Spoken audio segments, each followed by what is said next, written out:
Hello, welcome to Marathon Swim Stories, where we connect with curious and courageous individuals from all walks of life to explore our relationship with water, what holds people back, and why others keep going, where we investigate the connection that we have with each other, those who support us, and the water that is 70% of our planet. If you've ever stood at the edge of a body of water and wondered, you're in good company. I'm Shannon Keegan, mom, wife, marathon swimmer, swim efficiency coach, and founder of Intrepid Water, where I teach swim freedom, virtually, locally, and abroad. The freedom to get started, break out of your comfort zone, or shatter your preconceived notions of what's possible. Find out more at intrepidwater.com. Hello, Marathon Swim Story listeners. I have an exciting episode for you today. Whether you're an accomplished marathon swimmer or just looking to spread your wings to see what's possible, there's something to be learned from this episode. Swim Mastery founder and master coach Tracey Baumann talks with me about why swimming can seem so hard for some and yet easy for others. Even if swimming comes easily to you, you're sure to benefit from our conversation on how to make terrestrial beings efficient in the water. Tracey talks about that addictive feeling of engaging in what I call the process of continuous improvement. Do you look forward to each and every opportunity that you can get in the water to explore and learn? If not, I highly recommend you listen closely and be sure to order a copy of Tracey's recently released book, The Swim Mastery Way, from Amazon, or find a Swim Mastery coach near you. Check out the show notes for links to these resources. I hope you enjoy today's episode. Today I'm here with Coach Tracey Baumann of Swim Mastery to talk a little bit about why swimming can be so hard for humans. Could you introduce yourself, Tracey? Yeah, I'm Tracey Baumann, as you said. I'm originally from Zimbabwe, living in the UK at the moment, traveling around a lot. I am founder of Swim Mastery, and I have had the pleasure of being a swim coach and teacher for the last 25, 26 years, and working with swimmers of all ages, abilities, and with all sorts of goals. So it's been an amazing journey observing and learning about swimming my entire life. So happy to be here with you today. Yes, thank you so much. So tell me, with all of those years of experience, what have you seen? How do you feel you're able to help answer this question about why swimming can be so difficult for some, and yet for other people it seems easy?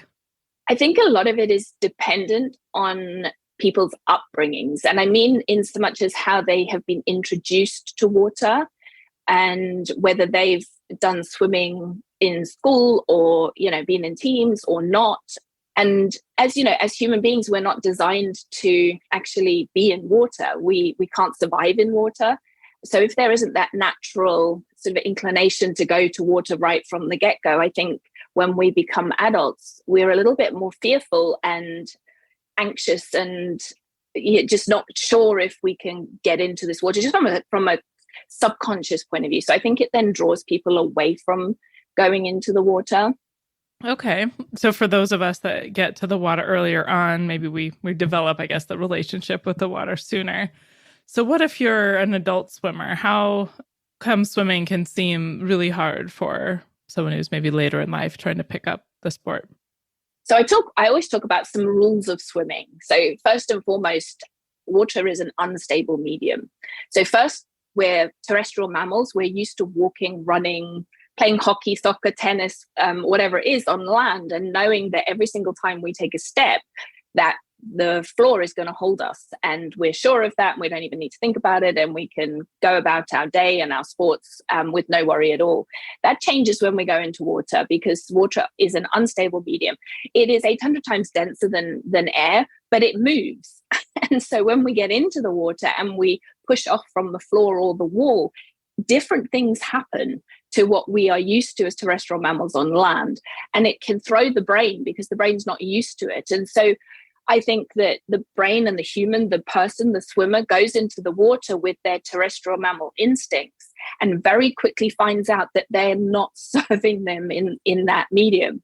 And, one of two things can happen is the swimmer can continue to fight the water, which is generally what happens when we use our terrestrial mammal instincts in water, or they can shy away from doing it at all. What we want to do is we want to help get the information out there so that they don't shy away, and we can give them some strategies to get through that process of both either fighting with the water or shying away from it. Yeah. So what's a way that somebody can come around to finding some ease in the water? So for me, it always starts off with the breath.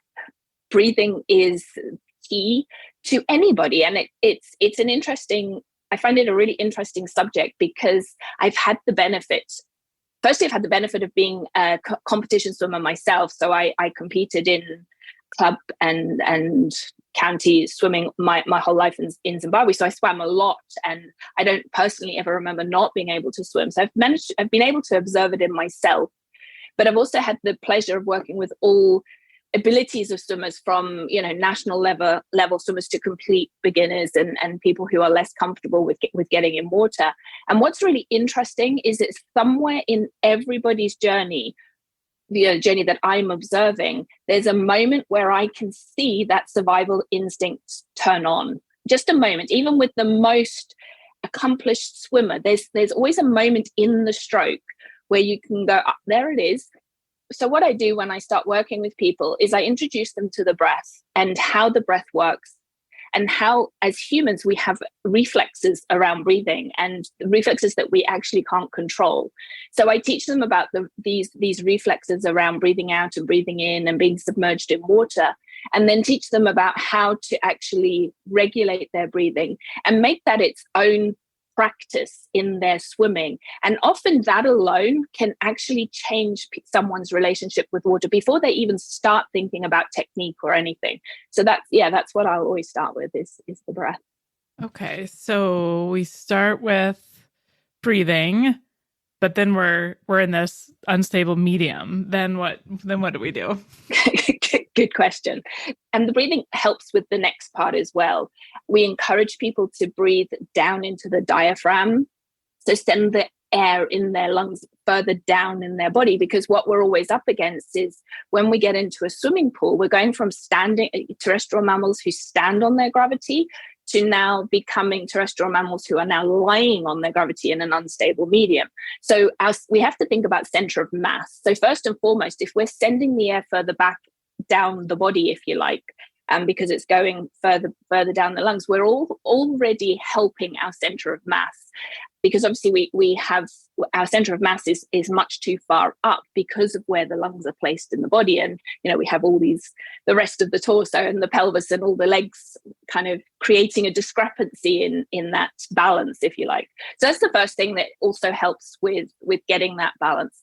But then what we start to do is we start to think about connecting up the body. So if you look at a dolphin, for argument's sake, a dolphin has no moving parts. Essentially, it has one whole big moving part, and this whole vessel moves through the water beautifully and elegantly and strongly and efficiently, but it's all one part, and these parts move in a way that are synchronized and apply pressure in the right places in the water and send the dolphin flying up, down, around, or about wherever they feel the need to go.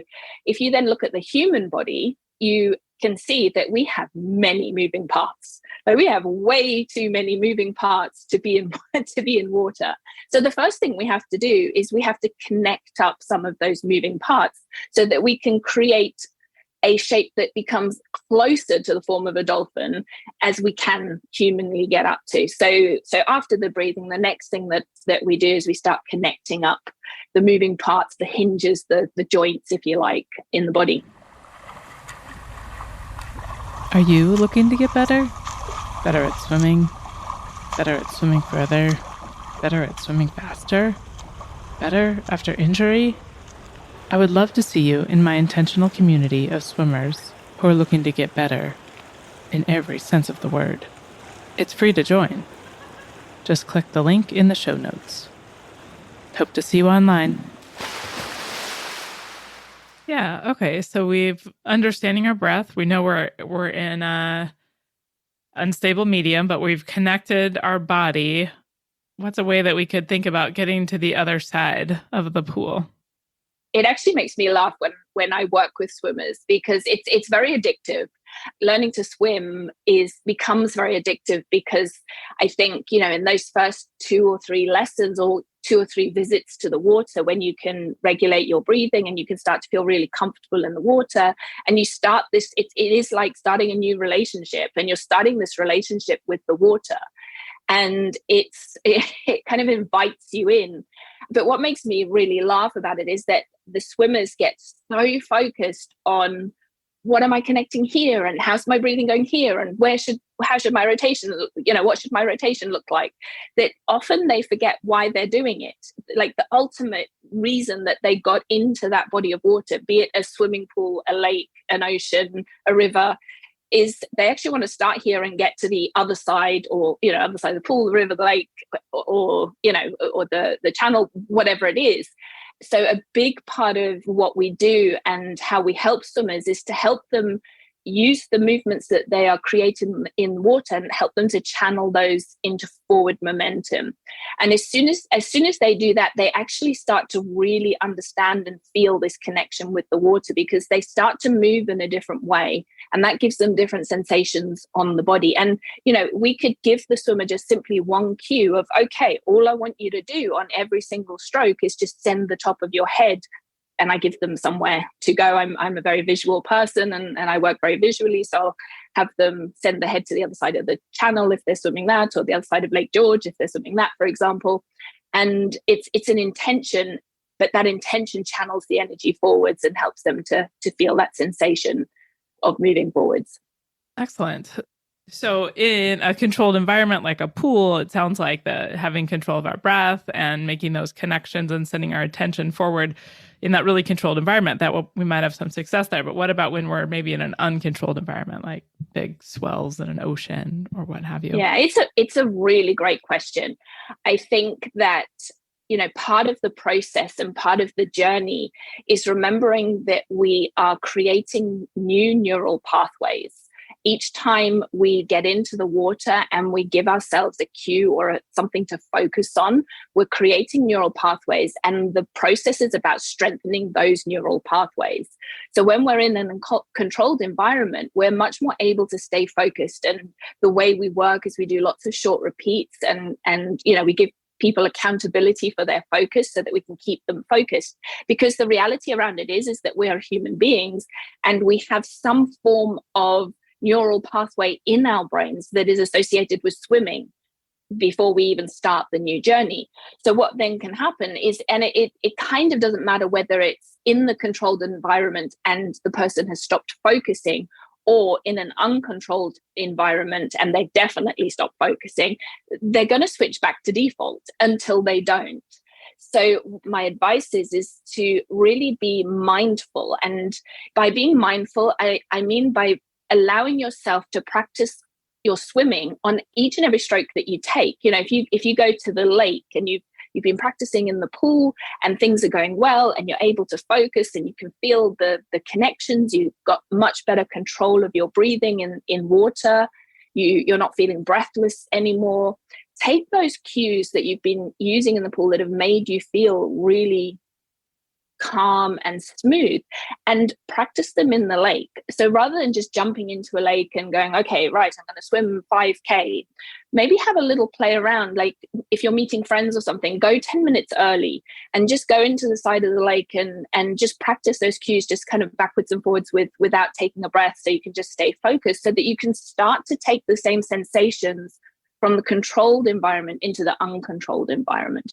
And what happens is, the more that you can get that crossing over and kind of coming with you and kind of knitting together, then when you do get into situations where it's very choppy or there's a lot of swell, you learn to have strategies to deal with that, and you learn to be able to tap into your new neural pathways and not just default back to your back to your old ones.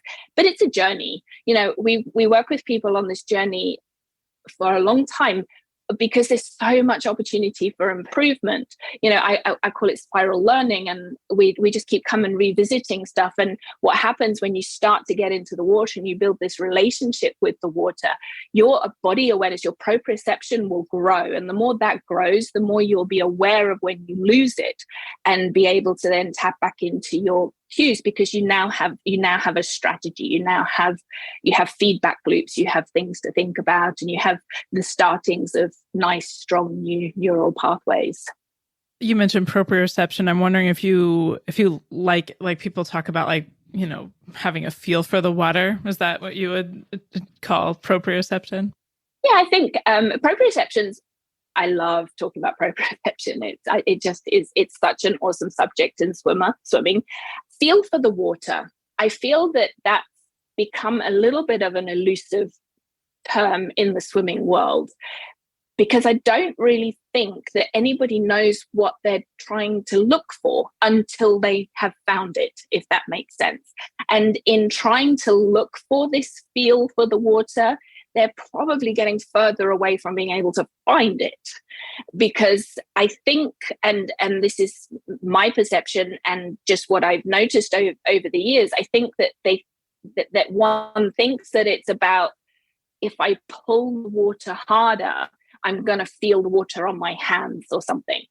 But in my world, the feel of the water is so much bigger than just what the swimmer feels on the hand. So, right from the get-go, right from day one, when we're working with swimmers, we get them to tap into the feel of the water. So how does the water feel against your face as it's resting and lying in the water as you're just practicing your bubbling? What can you feel on your face from the bubbles? As you're moving through and you're starting to channel that energy forwards, because you're now a little bit more connected, what do you feel happening down your body? So that's where the feel of the water starts for me. And yes, I feel that helping people increase their body awareness or proprioception allows them to feel that. So then when they get onto the parts where they are going to start working on catch and propulsion and those kind of elements, they're going to be able to get what is deemed to feel for the water much easier, because they've already built up this awareness and tuned into how the water moves around all parts of their body. That's really lovely to think about that. I guess, what some term feel for water being so much more. And it really resonates with me, just having been a competitive swimmer for my whole life and not ever really tuning in to necessarily what was happening in my body until I actually took the time to really slow down, which I feel like for me, it just happened to coincide with, being pregnant and not being able to swim maybe the same level that I did at one time. And so it's an interesting thing for me to talk to, not everyone can get pregnant or wants to get pregnant or can. So how do you help? That's a little drastic measure. Right. How do you help people kind of come to acknowledge that they can slow down and that will enable them to get additional speed, efficiency, all the things that come from really slowing down and feeling those sensations? Yeah, so two ways. My biggest friend, and always has been my biggest friend, is video. If I'm working with a swimmer, they literally can't move without being videoed. I have a swim studio that I work from, and I have 4 cameras on the swimmer at any one time, and they always stand up and joke about the fact that they literally can't hide from me in the pool, and even in open water or anything, I've always got video, because I think video is our biggest friend, because it's fascinating how many times somebody will stand up and go, "Oh, I did it that time, right? It was amazing. It was." And I show them on the video, and their face just drops, because they can see that they totally weren't, and their arm is out there or coming right across, and they just didn't realize. So videoing and having a look at video is a very great way of being accountable for what you're actually doing in the water. And it doesn't necessarily have to be with a coach. You can just get the lifeguard or a partner or someone to just video a few strokes and have a look and kind of target your eyes on the part of the stroke that you're working. How working common on. do you So think shoulder I think injury is is the in most masters and powerful way. college swimmers? But what we It's a do when we're jaw-dropping coaching is we're statistic always that you'll asking people learn how they in the feel. new And Minimizing Risk sometimes of it takes Shoulder a little while Injury for in that Freestyle person to be Swimmers able to give an course answer. from Swim And that's okay Mastery. because we're This using the 60-minute online question, course is the packed inquiry, with if you useful like, to find a information way about in for why that shoulder person to injury is feel what so they common feel in in the swimming, water. as So well as it's practical taking their tips to put into attention to practice the right certain away. Go places to that they are working swimmastery.online on in and their navigate body and to the asking shop them in the what they resources feel. menu, I think or the email biggest me, journey for the Shannon at person is to be able to intrepidwater.com, actually learn how to and I'll focus on send you a just one direct thing. link so that you What can often start happens, swimming and anyone listening pain-free to this will probably today. resonate with this, is that our mind is going all the time. Like there are thoughts flying in and out all the time. And that doesn't change when we get into the water, of course, until it does. And a lot of the way that we teach is about helping people to focus their minds. And once they can focus their minds on one thing, and let's just say for argument's sake that we're focusing on their head position, we just keep bringing them back when they stand up and go, yeah, but this was wrong, and this was wrong, and this is wrong, and kind of pulling themselves to pieces. I go, yeah, maybe, but how is what we were focusing on? How did that feel? And they go, oh, I don't really know. Okay, have another go and have another play around with that. Just feel into the head. And that's how I kind of get it. So if someone was working on their own, they would have to do that self-inquiry themselves. And I think having I call it an attention to detail score written on each of their sets is a great way to do that, because we as humans, we want to win, we want to get better. So the idea is every time that they push off, they want to get a better attention to detail score. So they're going to be more focused on the head and hopefully then start to feel more happening in their body and start to understand where their body is in space and time in water, which is a skill in itself. It's very different to proprioception on land for humans. Yeah, that's excellent. I can't tell you how many swimmers have said, "Oh, well, yeah, I was thinking about all those things." And it's really interesting when you have them take pause. We're like, okay, well, it doesn't seem like that's going well for you. What if let's just try one thing? Yeah. I always make a joke that even Einstein couldn't think of more than one thing at a time. So any swimmer that's getting into the water, and I put my hands up, me included, and tries to be perfect and think of more than one new thing at a time, is setting themselves up to fail. Because if Einstein can't do it, I'm pretty sure I can't. Pretty sure. 100% sure. Right.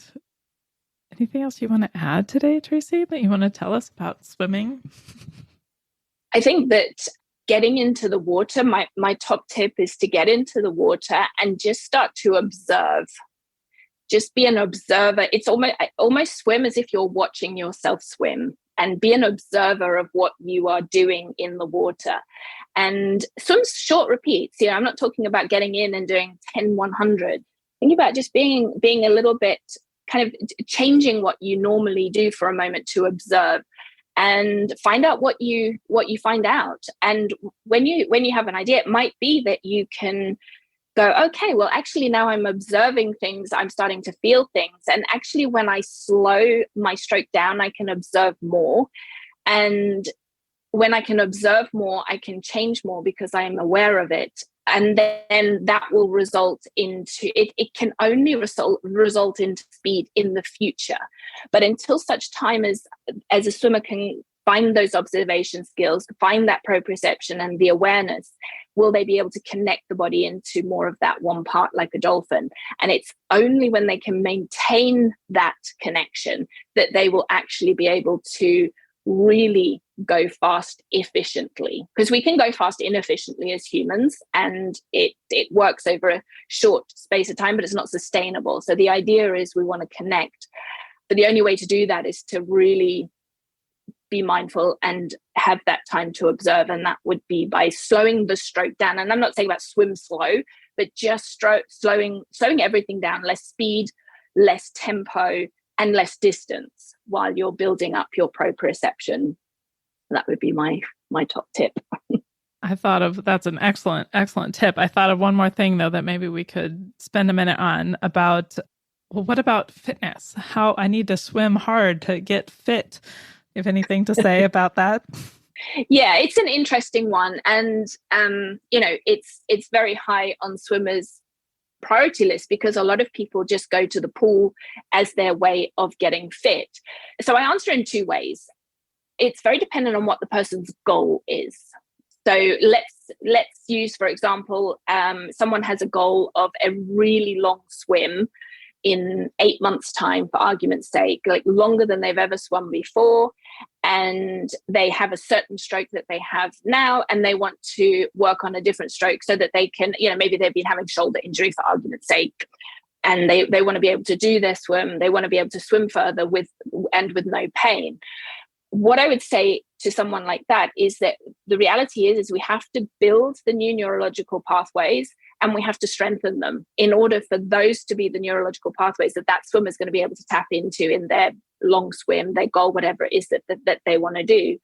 So in that case, I would suggest to the swimmer that for the first, however many weeks, and I'm not going to put a number on it because it's very dependent on goal, that they really dial back what they're doing in the pool and be super, super focused and kind of spend some time really getting those pathways, building that awareness, building those observation skills, being able to focus, build those new neural pathways. And in that time, perhaps find something else that they can do that's going to get their heart rate up, give them cardio. So even if it's just fast walking, that would be enough. And it's very dependent on the person and what they can and can't do. And then as they go through that process and they build, then what we do is we have sets that we can create where we use tempo, stroke count a lot and build distance, but we do it in a very mindful way. We do it in a very focused way. So the end result of going through the process of rebuilding the stroke is your body is going to be more connected. Your body will be moving more safely. There's a huge chance that you won't get injured even as a result of this, because we only ever put the body in a position it was designed to be put in to. And you are going to have fitness happening in the background too, because it happens. You're moving the body parts.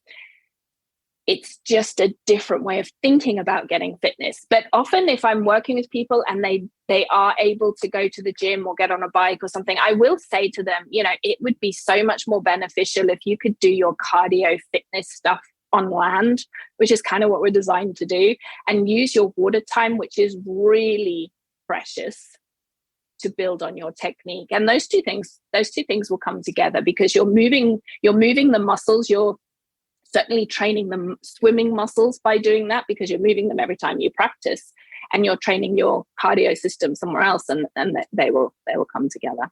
That's lovely. Thank you very much, Tracey. I sincerely appreciate your time today. No problem. Thank you for having me. Well, what did you think? I'd love to hear what you thought of this episode. Email me, shannon@intrepidwater.com, or look in the show notes. You can text me. I'd love to hear from you.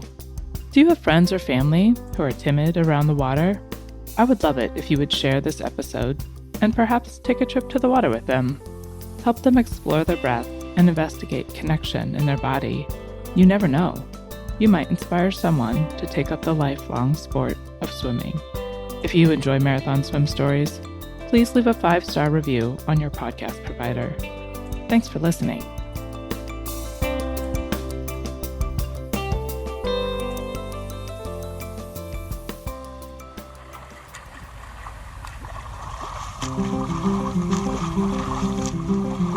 I hope you enjoyed today's episode.